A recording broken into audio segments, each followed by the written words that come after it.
Naannoo Oromiyaa keessatti waraana raayyaa ittisa biyyaa jechuudhaan dargaggoonni haalaan guuramaadhaa jiraachuun isaanii dhagahameeti jira.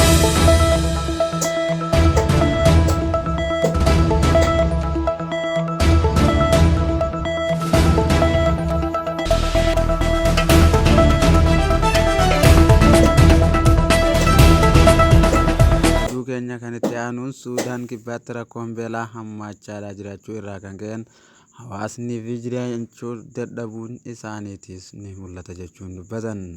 Rakkoon hawaasa Suudaan akkaan itti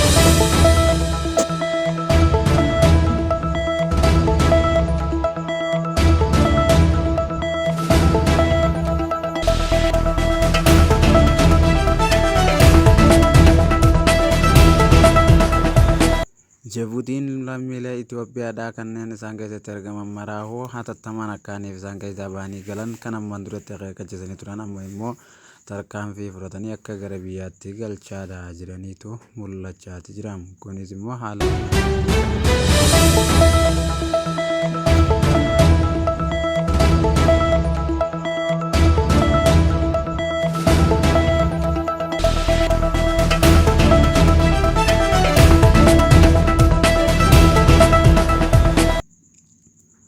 Yuugaandaatti imaluudhaan miseensonni gamtaa Afriikaadhaa biyyoota waraana Soomaaliyaadhaaf gumaachanii turan mara isaanii galateeffatu.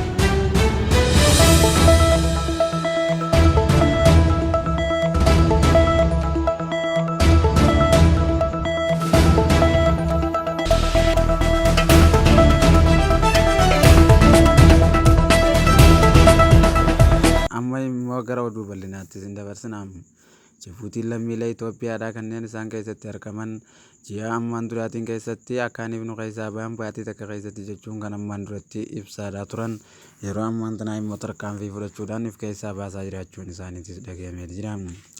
Jibuutiin immoo yeroo ammaan duraatiif dhalattoota Oromoodhaa hedduu kan akka isaan keessatti argaman kan miidhaadhaa turan ammaan tanaatiif immoo akkaaniif nu keessaa bahan jechuu ibsaati jiran.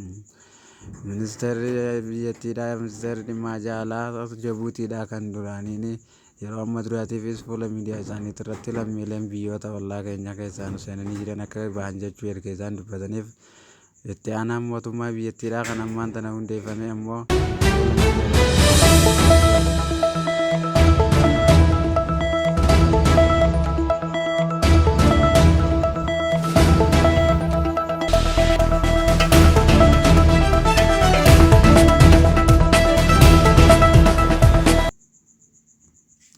naannoo Oromiyaa keessatti manneen hidhaadhaa sababa waraanaatiin waraana jecha dargaggoonni guuramanii jiran magaaziina mootummaa keessatti naqamanii jiraachuun isaaniitis dhagahamaati jira.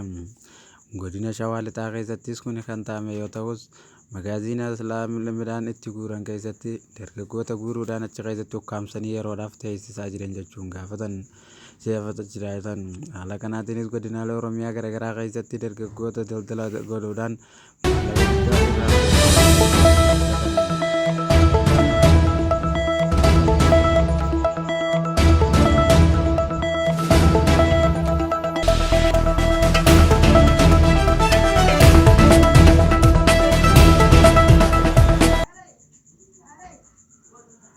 Pirezidaantiin Ameerikaa Doonaald Tiraampii fi pirezidaantii Yuukireen Zeleniksii guyyaa irraantanaa immoo guyyaa tanaa Faransiis wal arguun isaanii dhagahame.